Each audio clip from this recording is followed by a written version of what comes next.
Қазір біз мұғалімнің ұстаз платформасына ИКТ арқылы тапсырған тест нәтижелерін енгізетін боламыз. Ол үшін менің педагогымның жеке кабинетіне кіреміз. Сол жерде сол жағында мына ұстаз деген жазуының қасындағы батырмасына басамыз. Педагогтың білім беру нәтижелері деген ұяшық ашылады. Соған кіреміз.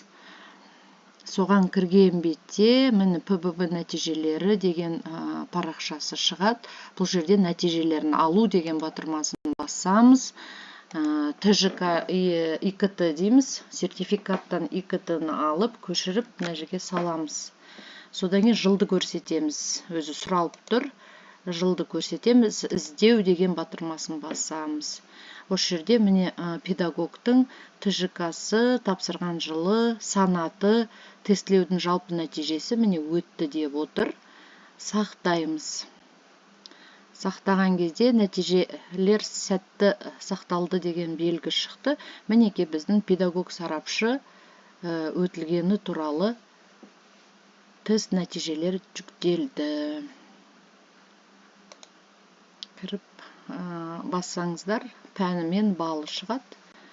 Содан кейін осы жерден шығып кетеміз. Қосымша ештеңкені сақтаудың қажеті жоқ.